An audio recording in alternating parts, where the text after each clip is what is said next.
também a Deus o privilégio de estar falando sobre esse assunto tão importante e relevante em nossos dias. Eu passei a semana orando com este propósito, em algum tempo da oração direcionada a este propósito, perguntando a Deus o que Ele gostaria que nós conversássemos. E o Senhor, Ele vem tratando comigo, né, já há alguns anos a esse respeito, porque, no meu ponto de vista, a igreja já está desviada novamente dos seus propósitos. Já é necessário fazer uma nova reforma. Precisamos de novos reformadores. E eu creio que Deus já está levantando alguns. Quem sabe, daqui a algum tempo teremos uma revolução santa para voltarmos à essência da palavra de Deus, como Ele nos orientou que estivéssemos, né?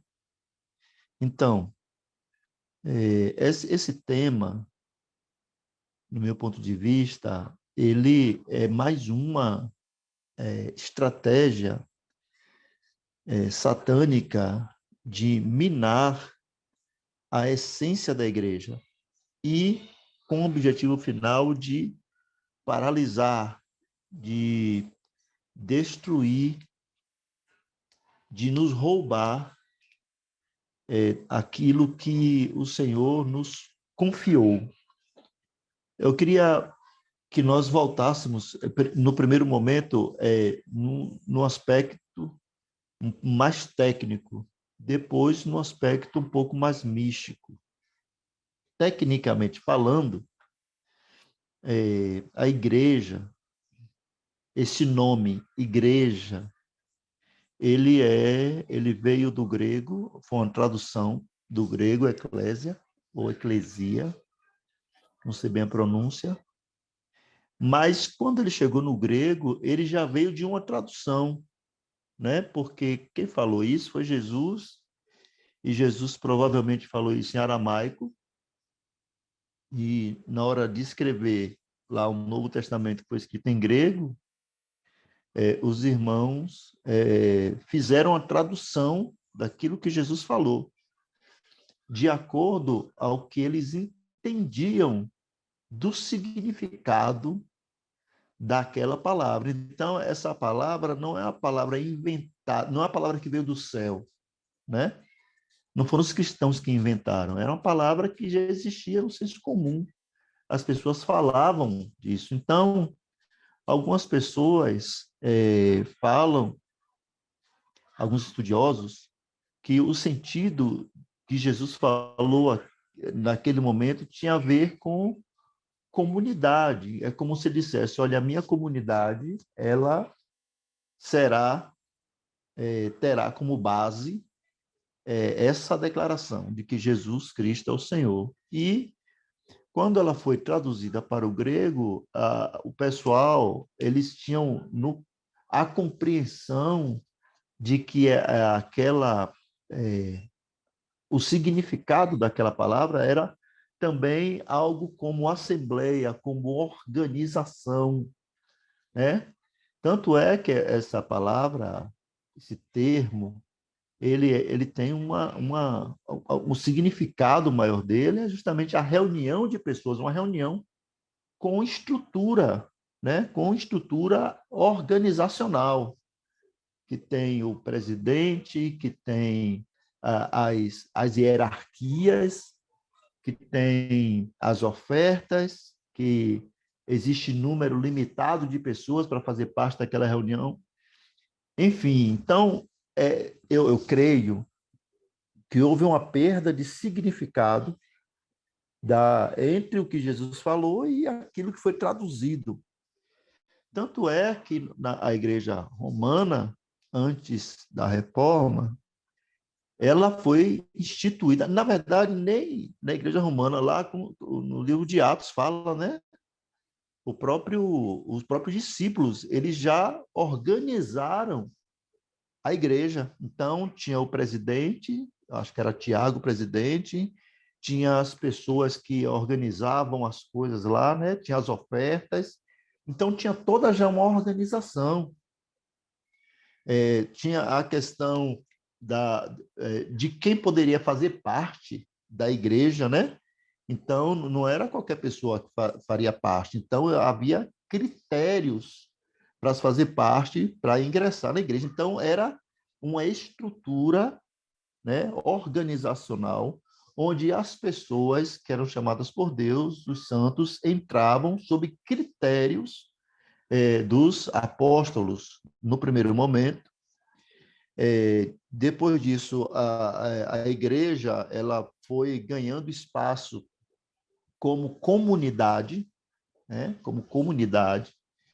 Depois disso, as pessoas se dispersaram e começou, depois de alguns anos, a Igreja Católica Romana, depois dos decretos romanos que instituiu a Igreja como os cristãos, né, como a religião da época oficial de Roma, lá depois de Constantino. E vocês podem observar que a Igreja Católica ela já foi criada, já foi concebida nessa estrutura, né? Já havia o Papa, né? Depois os cardeais e toda uma estrutura de organização. Por quê? Porque quando se fala a igreja é uma tradução de outros idiomas, né? Que traz esse significado. Então, não é algo que nós inventamos, não é algo que veio do céu, né? É uma palavra do nosso dia a dia, que já existia. Quando Lutero ele começou a perceber as distorções entre, entre o significado daquela reunião, daqueles rituais que apontavam para Cristo e a realidade das práticas que existiam, ele ficou indignado com aquilo, né? Porque eu imagino, já que algumas vezes ele conversou com algumas pessoas a esse respeito, e isso subiu ao coração dele com muita indignação, a ponto dele se rebelar, dele protestar a esse respeito. Principalmente a questão das indulgências, né? Onde as pessoas vendiam coisas em nome de Deus, terreno no céu, escrituras, essas coisas. E ele entendeu. Eu acredito que tantos outros também entenderam isso, né, irmãos? Ele entendeu que isso era uma afronta a Deus. Por quê? Porque ele recebeu de Deus a compreensão, a iluminação, principalmente da salvação pela graça, né? Lá do livro de Romanos, salvação pela graça. E ele começou a pesquisar e se aprofundar nisso e resolveu protestar. Eu creio que Lutero não queria comprar esta briga, que Lutero não queria se posicionar como um rebelde, mas a consciência dele clamava pela justiça, para trazer à tona aquilo que ele compreendeu a respeito de Deus, da palavra de Deus. Eu não vou falar nem de Deus neste momento, né? Eu vou falar do significado daquela estrutura que ele participava, se chamava igreja. E a gente vai compreendendo isso, entendendo que os, os caminhos, às vezes, que nos leva a compreender as diferenças, entre o que Deus estabelece, entre que seja pela história, seja pela parte técnica da coisa, seja pela parte estrutural, seja pela parte mística, os caminhos, eles podem ser aceitáveis ou não. Então, coisas que a gente pode fazer hoje, adiantando um pouquinho, pode para muitos parecer estranho. Eu imagino o escândalo que não foi para muita gente um padre falar sobre o lugar que ele participa.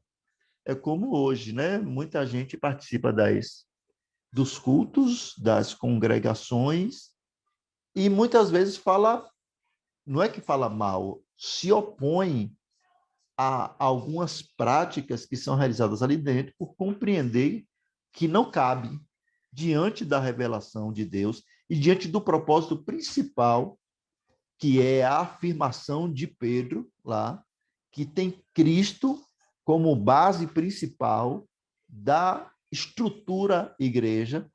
Então, isso vai de encontro a toda essa declaração. Então, gera no coração de muitas pessoas indignação, mas muitas delas, elas são rotuladas como rebeldes, como pessoas que não querem se submeter à liderança, e aí tem todo um desencadear de ações, de construções que também leva para um lugar que é distante daquilo que daquilo que Jesus começou lá no início, né? Porque se a gente observar, quando Jesus falou isso para Pedro, ele já tinha uma caminhada, né? Pedro não falou isso do nada, ele já tinha uma caminhada de testemunhos, de relacionamento, de construção do reino de Deus na mente deles, porque os judeus, eles aprenderam muita coisa, não só com Jesus, mas tinha todo um processo cultural envolvido ali, onde eles já conheciam muito da história, tanto é que eles já sabiam a questão do Messias. Olha, o Messias, o Cristo, ele vai chegar e perguntavam, é João Batista, é algum outro, ele vai chegar. Então, ele já tinha todo esse conhecimento. Então, saber quem é o Cristo tem muito significado, um significado muito mais amplo, ele não é apenas uma pessoa, né?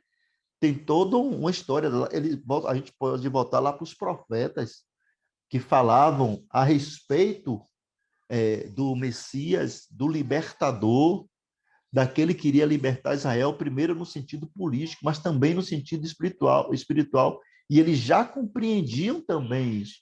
Isso foi ampliado com os ensinos de Jesus. Jesus ampliou isso e o Espírito Santo ampliou mais ainda. Mas toda a carga de informação eles já tinham, né?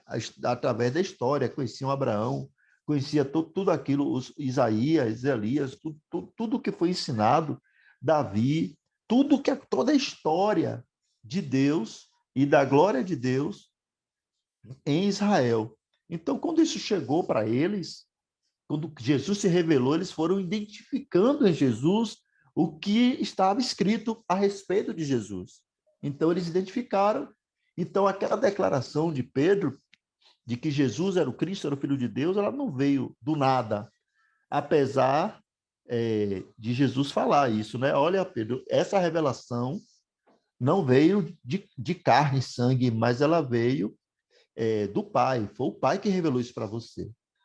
Mas eu repito, ela não nasceu ali. Eu creio que isso já estava no coração de Pedro e ele expressou ali, né?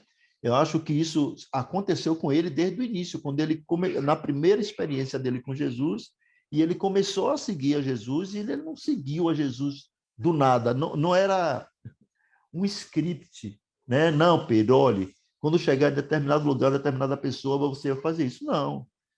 Não foi um script que ele estava cumprindo, foi algo espontâneo, foi uma conquista, e eu creio que isso já estava no coração dele, que o próprio Senhor colocou, e ele identificou em Jesus essas características. que fez ele trazer essa afirmação. E quando ele trouxe essa afirmação, Jesus concordou e disse, olha, é exatamente isso, né? Sobre agora a minha comunidade, né? O meu povo, a minha organização. Então, esses termos é algo da época. E Jesus falava como exemplo mesmo, né? De situações e termos da época. Então, ele falava, havia um homem que tinha uma plantação, tal. Então, ele fazia essas comparações.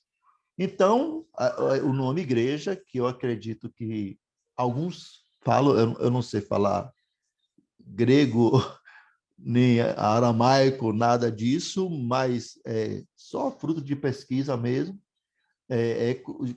Provavelmente Jesus falou Pedro, Kefa e depois Carral. Carral significa comunidade, assembleia, né?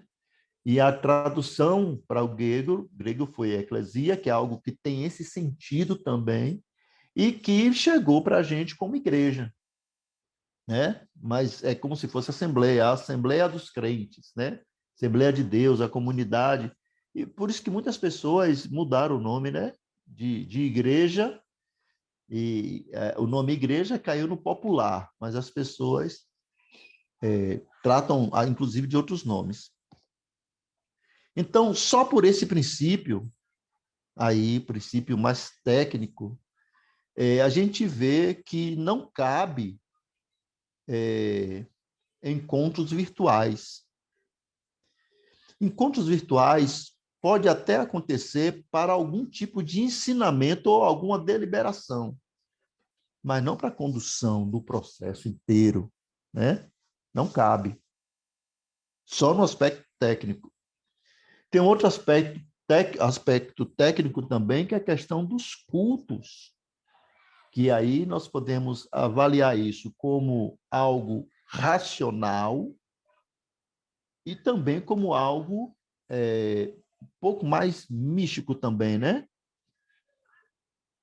Onde se alguns aspectos devem ser observados na questão da reunião, que a gente aprendeu a chamar de culto, né?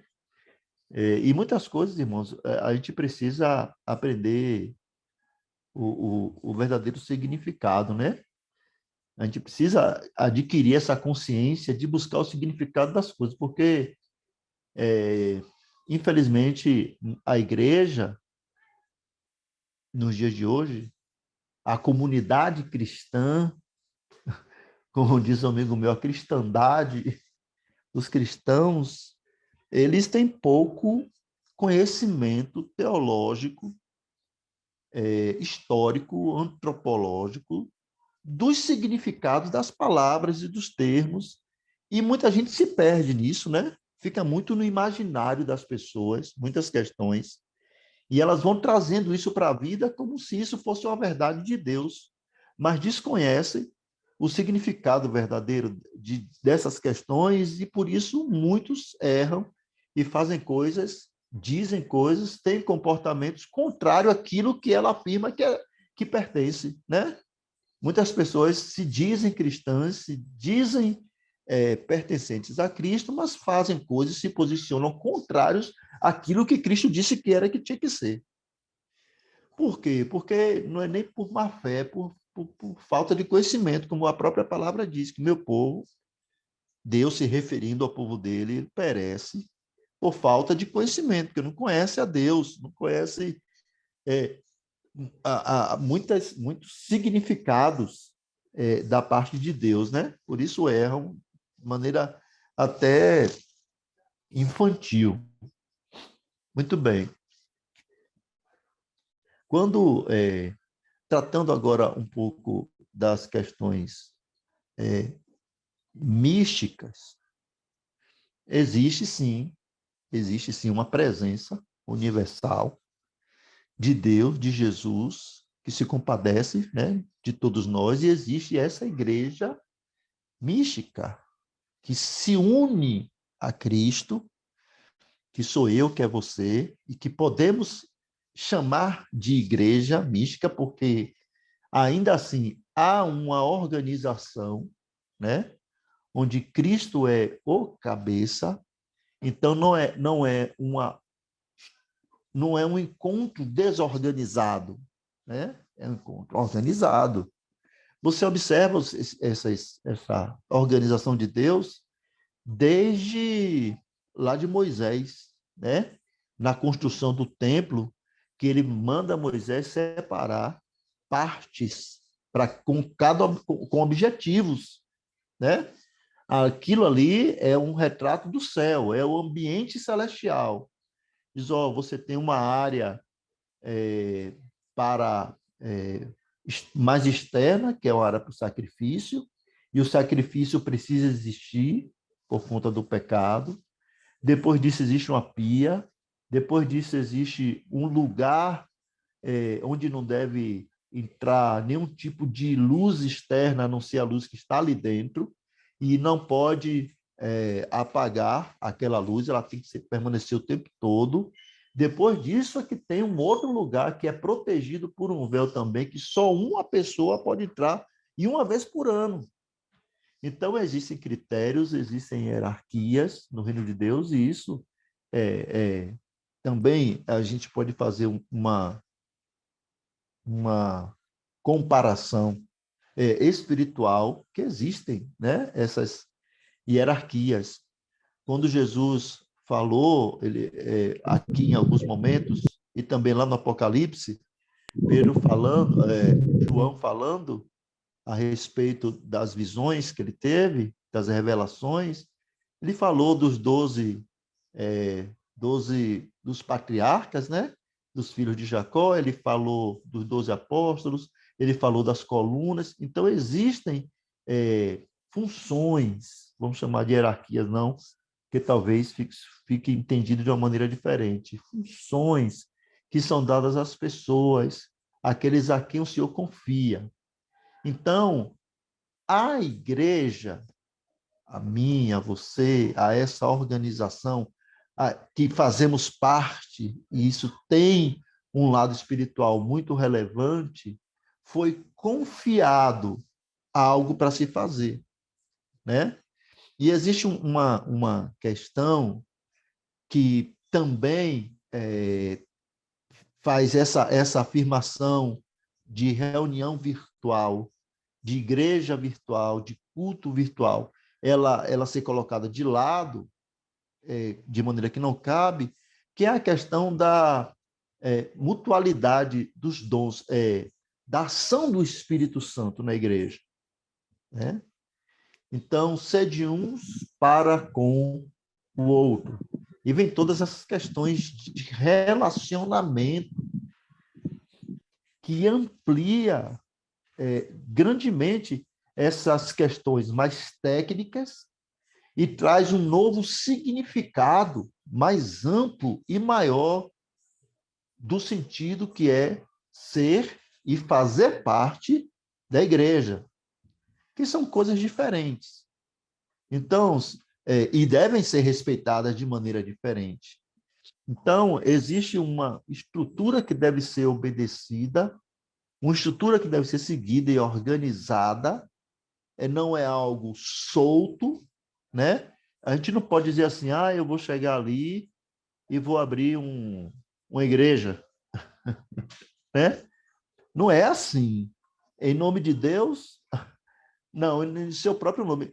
Virou febre esse negócio de abrir igreja no quintal das pessoas, né? Não, porque tem uma irmã ali que tem uma habilidade espiritual e vamos abrir uma igreja. E tem revelação, e tem. São habilidades que as pessoas têm, mas, irmãos, observando do contexto técnico, como nós já conversamos, até o contexto místico, não pode ser considerado uma igreja. Por quê? Porque você não pode fugir daquilo que o próprio Senhor estabeleceu como verdade, como princípio, como fundamento. Então, eu não posso passar por cima das autoridades que foram estabelecidas pelo próprio Senhor. Por isso que é algo que nós precisamos ter muito medo, temor, muito temor, né? Essa questão de igreja. Por quê? Porque apesar de muitas pessoas se considerarem apóstolos, profetas, pastores, diante de Deus existe uma ordem para isso. Existe um chamado e existem pessoas a quem Deus confiou essas funções.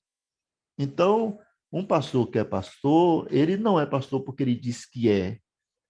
Ele foi chamado primeiro, depois ele foi o pastoreado dele foi validado e alguém maior que ele impôs as mãos para que ele, como sinal de aprovação e de liberação, para que ele, para o exercício pastoral, entendendo-se que esse, é, esse, essa função, esse ministério, esse serviço, ministério quer dizer serviço, né? Esse serviço foi-lhe confiado pelo dono, pelo proprietário, por aquele que está acima de todos. Por isso que a palavra repete lá em Efésios, capítulo 4, verso 13, que o Espírito Santo é quem trouxe, deu, confiou a alguns, uns para pastores, outros para profetas, outro para... É o Senhor quem faz isso. Então, isso não é, essa ação não é autônoma, não sou eu quem faço isso. Ora, irmãos, como, de que maneira, virtualmente, nós vamos tratar essas questões? Como vamos perceber o trabalho de um pastor, o trabalho de um profeta, um trabalho de um evangelista, de um mestre, virtualmente? Não faz sentido, sequer faz sentido isso, porque tudo isso se baseia em relacionamento pessoal, onde nós vamos nos percebendo, onde nós vamos percebendo cada ação de cada um e a aprovação de Deus na vida da pessoa, na vida daquele que foi chamado. Além disso, tem toda a ação de comunidade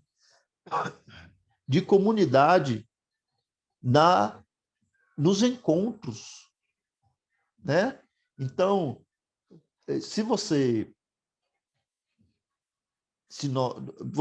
que está me ouvindo, já tem, por exemplo, alguma estrada como cristão, antes dessa febre, que é essa questão de culto virtual, reunião virtual, ela já vem antes da pandemia, né?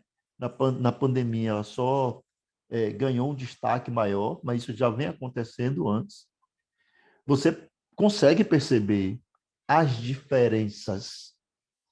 Muitas vezes o culto virtual, a reunião, o encontro virtual, intitulado culto, às vezes é uma fuga, né, do encontro pessoal, por diversos motivos, né?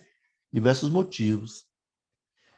Às vezes é um, eu vou inventar uma palavra aqui agora que eu não sei se ela existe. É um descompromisso. A pessoa não quer o compromisso, a pessoa foge daquele ambiente e às vezes a consciência dela, né, exige dela uma resposta àquilo que o Senhor lhe confiou e ela simplesmente assiste a TV e diz que está participando das reuniões virtualmente, né? As questões da tecnologia é bênção, né? É bênção. Estamos utilizando ela aqui agora, a tecnologia, estamos conversando, estamos nos ouvindo, mas não estamos nos percebendo. Entende? Ouvimos, vemos, mas não percebemos os irmãos e o que flui de cada um dos irmãos. Então, o Senhor, ele instituiu a sua igreja, o Senhor, ele organizou os processos, o Senhor enviou o seu Espírito Santo para dar vida aos processos, para que pudéssemos nos desenvolvermos e esse processo fosse ampliado e crescesse e fizesse diferença no mundo. Hoje, de maneira resumida, infelizmente, a minha percepção é de que a maioria das pessoas que se dizem cristãs, elas não têm o conhecimento necessário para essa afirmação. E eu não estou falando nem da questão mística, eu não estou falando de Jesus na vida, eu estou falando de conhecimento racional suficiente para essa afirmação, para dizer eu sou um cristão ou eu sou evangélico. Não tem. Por diversos motivos que eu poderia falar aqui, desde o significado das próprias reuniões até o significado maior, que é um mergulho, uma imersão no livro, na palavra de Deus, que é a nossa referência de fé. Então, pessoas que elas foram ganhas na sua alma, nos seus sentimentos, mas não na sua razão consciente, né? E elas são levadas dessa maneira, como se fosse, como alguém já falou, um rebanho, né? Que as pessoas vão conduzindo. Já ouvimos falar também bastante nas técnicas de hipnose e de oratória que convence pessoas, mas, irmãos, sequer tem um conhecimento básico, que é básico mesmo, dos evangelhos, da história da Bíblia, dos profetas, dos porquês, né? Por que Jesus veio? Por que ele teve que morrer? Por que ele ressuscitou? Quais são os impactos da cruz, significados da cruz de Cristo? O que aconteceu antes, durante e depois, quando ele ressuscitou? O que é que isso tem a ver com a gente, né? Então, esses assuntos são assuntos de escola bíblica dominical, que as pessoas, quando dizem que querem entregar o coração para Jesus, elas devem aprender, ou deveriam aprender isso, né? Para que elas tivessem embasamento suficiente para essa declaração. Porque não tem, infelizmente, nós vemos muitos escândalos, né? Muitos desvios teológicos, e eu prefiro falar desvios teológicos, né? Porque acho mais, de uma certa maneira, mais leve, mais suave da gente falar, alguns erros teológicos, e por isso fazem coisas que Deus desaprova. Eu não vou dizer nem que Deus desaprova, que é diferente da revelação de Jesus Cristo, nosso Senhor. É como se tirassem Cristo do centro. Não, Cristo não, não, não. Vamos fazer agora do nosso jeito, né? E vão caminhando dessa maneira. Então, mais uma vez, esse tema, né? Reuniões virtuais, cultos virtuais, são temas, irmãos, que nem deveriam ser comentados, ou não comentados, mas cogitados, né? Entre nós, onde as pessoas, a não ser por uma necessidade, né? Uma necessidade, teve a pandemia, havia um decreto, não podia, é algo extraordinário, né? É algo que a gente administra, mas com a consciência da necessidade do encontro, dos relacionamentos,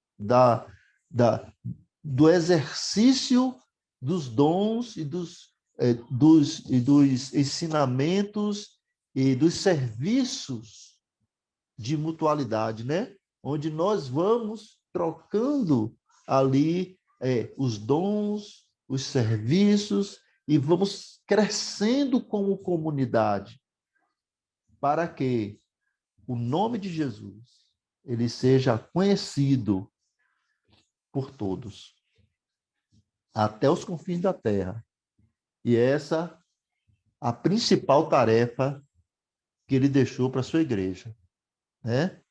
Para que possamos levar essa boa notícia, a notícia do evangelho do reino de Deus que chegou até nós. E no caminho, vamos fazendo novos discípulos. Enquanto anunciamos, formamos outras pessoas, à semelhança de Cristo, para que elas também anunciem. Como evidência dessa notícia, da verdade dessa notícia, a mão do Senhor acompanha cada um deles, confirmando com milagres, com sinais, com maravilhas, mas tudo isso parte de uma ordem. Outro dia nós comentamos sobre isso. A igreja ela está debaixo de uma ordem, de um ID. Então, se estamos debaixo do ID, compreendendo todas as implicações desse ID, então esta autoridade de quem mandou, de quem enviou, está em nós. Então, eu só tenho autoridade, eu por mim mesmo, não tenho autoridade. Mas se Cristo me enviou, a autoridade de Cristo está em mim, e em nome dele, eu vou fazer aquilo que ele disse que eu posso fazer e que eu tenho que fazer. Dando testemunho do comando, do envio, daquilo que ele disse, vá e faça. Então, todas essas questões que nós conversamos, elas não têm como acontecer virtualmente. Tem uma igreja aí que já começou a fazer culto no mundo, como é que é, no verso, né? Esqueci já, no metaverso, né? Onde as pessoas se encontram virtualmente e começam a conversar virtualmente e faz o culto virtualmente. Ou seja, nós não podemos ignorar, irmãos, as astutas ciladas do diabo. Jesus falou isso. Não devemos ignorar. Por quê? Porque uma das principais ações do diabo contra a igreja é impedir que ela seja igreja. Porque o poder de Deus está sobre a igreja. A autoridade de Deus está sobre a igreja. Então, se ele destrói, se ele desvia, se ele distorce, então fragiliza o processo.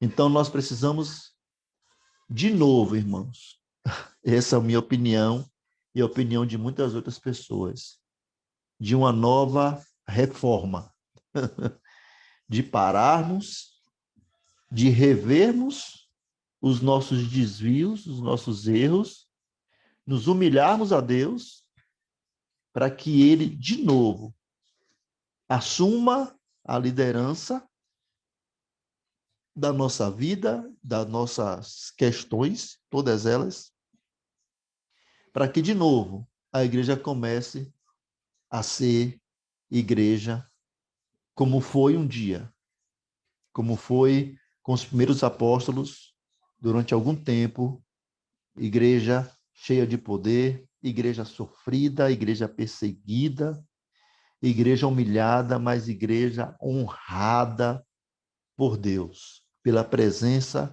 de Deus, onde as pessoas elas olhavam e davam testemunho de que aquelas pessoas eram semelhantes a Jesus. Infelizmente, nós hoje perdemos muito disso, né?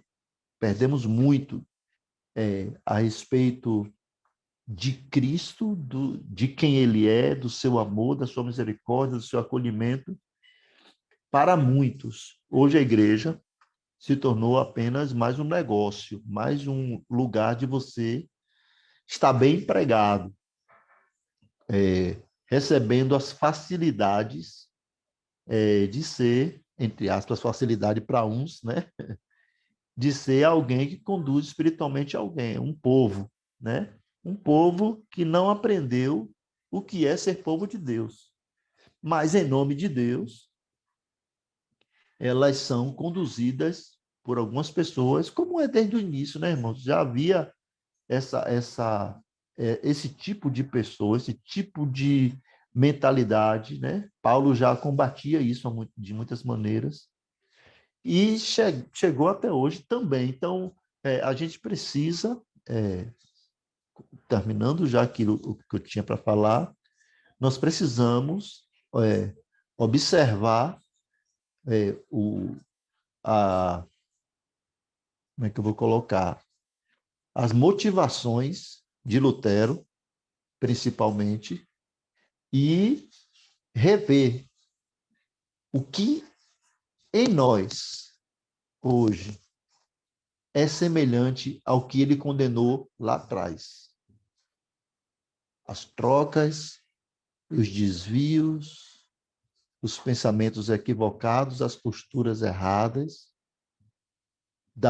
do clero, e cada um de nós, que cada um de nós possamos, com sinceridade no coração, olhar para Deus, nos interessarmos por Ele, irmãos, porque é algo terrível. Hoje, as pessoas não se interessam por Deus. Se interessam por aquilo que Deus pode fazer, mas não se interessam pela pessoa dele. Alguns dizem Deus ama a todos, e Deus ama a todos, mas Deus não aprova a todos. E muitas pessoas não estão preocupadas com a aprovação de Deus. Estamos chegando no final, né? No final de um ciclo, que é quando o nosso Senhor Jesus vai voltar. Em breve, os sinais apontam. Não sabemos o dia e a hora, mas sabemos a época, né? Ele falou sobre isso, Mateus 24, 25. Quando vocês verem, então, a época onde que Jesus retornaria para buscar a sua igreja, que viria como juiz, nós já conhecemos e sabemos. E nós vemos estampado aí na nossa frente tudo acontecendo. Quem tem um pouco de compreensão, de discernimento dessas questões espirituais, consegue perceber que o tempo, o mundo está de uma maneira que foi descrita na Bíblia como o tempo do fim, o tempo que o Senhor retornaria para buscar o seu povo e aí vai iniciar um novo ciclo, né? Um outro período onde muitas coisas também vão acontecer. Então, é isso que eu gostaria de compartilhar com os irmãos hoje. Se alguém tiver alguma questão, quiser conversar, quiser perguntar, se eu puder e souber responder, podemos também responder, ou os outros irmãos que estão participando também. Mais uma vez, eu quero agradecer a cada um pelo tempo que deu a atenção a essa conversa e que Deus continue nos abençoando.